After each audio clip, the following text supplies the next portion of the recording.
બધા કરતાંથી બેસ્ટ મુદ્રા છે. 16 મિનિટની છે. આની તમે શરૂઆત કરો એટલે આજે 1 મિનિટ, કાલે 2 મિનિટ, પરમ દિવસ 3 મિનિટ, રોજ 1 મિનિટ વધારવાની. એવી રીતે તમારે 16 મિનિટે પહોંચવાનું છે. કેટલે 16 મિનિટ.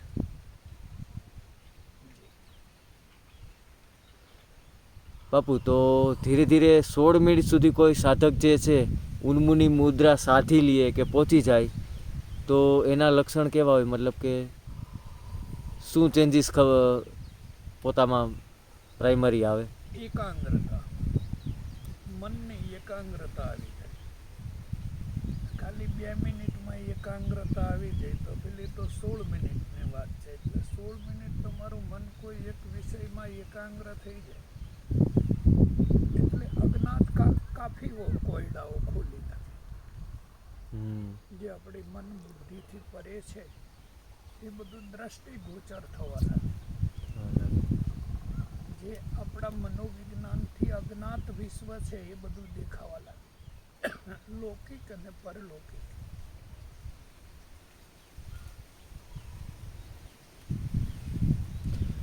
અને મેં ઘણા બધા વિડીયા આપણા યુટ્યુબમાં જોયા છે બાપુ, અને આપ વારંવાર ઉન્મુની મુદ્રા અને ભસ્ત્રિકા એનું વારંવાર જે છે એ વર્ણન કરતા આવ્યા. અમે પોરબંદરથી 6:30 વાગ્યાના ટાઈમમાંથી તમારા વિડીયા સાંભળતા આવ્યા, જોતા આવ્યા અહીંયા સુધી. અને એમાં એક સાધકે પૂછેલો પ્રશ્ન એવો હતો કે કઈ રીતના ધ્યાન કરવું, તો તમે એમાં એવો જવાબ આપ્યો હતો કે ભસ્ત્રિકા જે છે એ સતત બેસતા ઉઠતા સતત તમે જે છે એ ચાલુ રાખો. કુંડલીની જાગૃત કરવાની કોઈ ખાસ સ્પેશિયલી કોઈ ટાઈમની કે જરૂર નથી, પણ એ હોય છે. અને એક મારો જે છે ને મને ન સમજાતો એવો પ્રશ્ન તમારા વિડીયામાંથી એ છે કે સોહમનો નાદ જે છે કે સોહમની જે પ્રક્રિયાઓ જે છે ને એ એટલા માટે મારા માટે કન્ફ્યુઝ વાળી થઈ ગઈ છે કે બધા સાધકો કે બધા સ્વામીઓ કે સાધુઓ અલગ અલગ રીતના કહે છે કે સોહમ શું છે, કઈ રીતના. કારણ કે પાનબાઈ અને ગંગા સતીના ભજનમાં પણ એ જ વસ્તુ એવી છે કે ભાઈ તમે મન પવનની ગતિને સ્થિર કરીને. તો સોહમ વિશે થોડો ઘણો આઈડિયો આપશો? સોહમ છે દીકરા, એ જે શ્વાસની ગતિ છે એને સૂર્ય ચલાવે છે. સિમ્પેથેટિક નર્વસ સિસ્ટમ છે. અને વિચારની ગતિ છે એને ચંદ્ર ચલાવે છે. એ પેરાસિમ્પેથેટિક નર્વસ સિસ્ટમ છે. એટલે બે ગતિ એક થાય તો આપણામાં ઓટોનોમિક નર્વસ સિસ્ટમ છે એ ચાલુ થાય સૂક્ષ્મણા.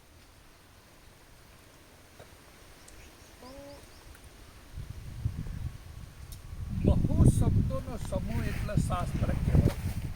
એનાથી થોડાક શબ્દોનો સમૂહ એટલે સ્તોત્ર કહેવાય. એનાથી થોડાક શબ્દોનો સમૂહ એટલે સ્તુતિ કહેવાય. એનાથી થોડાક શબ્દોનો સમૂહ એટલે મંત્ર કહેવાય. એનાથી થોડાક શબ્દોનો સમૂહ એટલે પ્રાર્થના કહેવાય. એનાથી થોડાક શબ્દોનો સમૂહ એટલે વ્યંજન કહેવાય. એનાથી થોડાક શબ્દોનો સમૂહ એટલે સ્વર કહેવાય. એનાથી થોડાક શબ્દોનો સમૂહ એટલે માતૃકા શક્તિ કહેવાય. અને બધાયનું જે મેનભૂત કેન્દ્ર છે એ નાદ છે. નાદ એટલે આખા બ્રહ્માંડમાં ખાલી નાદની જ ઉપાસના થાય. બીજા કશાય ચક્કરમાં પડાય નહીં મંત્રના. કારણ કે જો આપણે નાદની ઉપાસના કરી લઈએ તો બીજા કોઈ મંત્રની ઉપાસના કરવી પડે નહીં. એટલે ઓહમ અને સોહમ છે એ નાદ છે, નાદ બ્રહ્મ છે.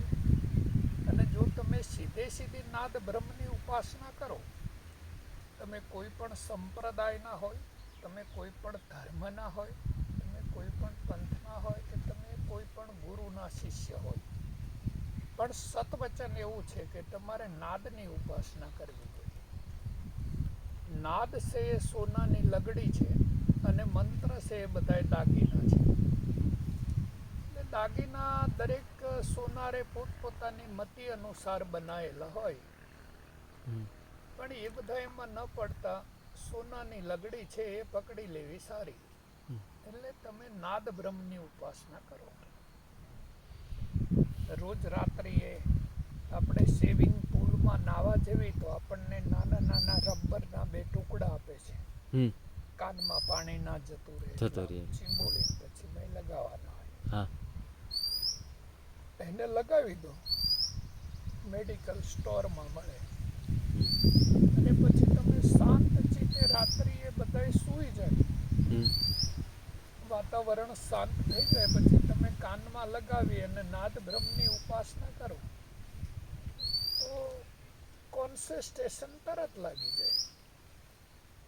સુરતા દોરી સંભાળી અને જોડો શબ્દની માય, ધારા પકડી અને ધ્યાન કરો તો શિવ પકડશે બાય. તો તમારે શિવ છે એ નાદ છે, અને જે નાદ છે એ ધ્વનિની પ્રતિધ્વનિ છે. એટલે ધ્વનિની પ્રતિધ્વનિ છે એ જ શક્તિ છે. શક્તિ છે એ સ્પંદન છે, પ્રાણ, અણુ અને કંપન. એટલે જેવી રીતે આ સોલાર શક્તિ પડે છે આખા બ્રહ્માંડમાં, હા આટલું સૂકું ઘાસ પડ્યું છે, આટલા સૂકા લાકડા પડ્યા છે, તો કોઈ વસ્તુને બાળતી નથી. એનો મતલબ એવો નથી કે શક્તિ નથી એમ. હમ શક્તિનો આખો મહાસાગર ભરેલો છે. અને આ નીચે પડેલું ઘાસ છે એ સેલ્યુલોજન છે. હમ સૂકા લાકડા, સૂકું ઘાસ, તેમાં બધા કરતા હાઈએસ્ટ એનર્જી છે. છે આપણે જો આ બાગને સળગાવવો હોય તો જલ્દી ન સળગે, હા પણ આપણે જો ઓલા સૂકા ઘાસને સળગાવવું હોય તો તરત સળગે. તરત સળગી જાય. એટલે હાઈએસ્ટ એનર્જી શીમાં છે? ઘાસ ફૂસમાં. ઘાસ ફૂસમાં. તમે ભણેલા છો અને તમારે પ્રેક્ટિકલ કે પ્રયોગાત્મક કરવી હોય શક્તિને, તો તમને એક બિલોરી કાચની જરૂર પડે. હા અને તમે કોઈ સૂકા લાકડા ઉપર ફોકસ કરો તો શું થાય? લાકડું સળગી ઉઠે. તો બસ દીકરા તાણે આ જ વાત છે શબ્દની. મંત્રો જે છે હા એ ચોક્કસ બધા શબ્દોનો સમૂહ છે, તેનું સૂત્ર બનાવી અને પ્રાણ, અણુ અને કંપન કઈ રીતે પેદા થાય શરીરમાં, તેની વ્યૂહરચના થયેલી છે. એટલે કોન્સન્ટ્રેશન કરેલું છે બધા શબ્દોને ભેગા કરીને. જેવી રીતે આ બધી સૂર્યની કિરણો ભેગી થઈને એક ફોકસ જનરેટ કરે, હા એવી રીતે સપ્નસ્ય, રૂપ, રસ ને ગંધ, એ 5 ફોકસ છે. જો આ તમને કોન્સન્ટ્રેટ કરતા આવડી જાય તો એનું નામ ધ્યાન. બરોબર છે.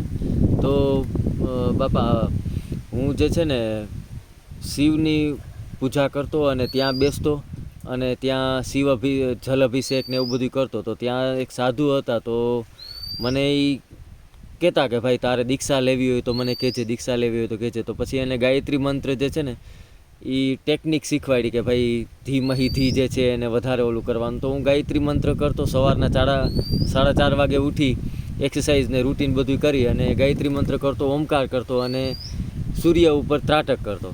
તો એ રીતના મારી ધીરે ધીરે યાત્રા ચાલુ થઈ અને ઘણા બધા પડાવો પછી તમારે હારે મિલન થયું.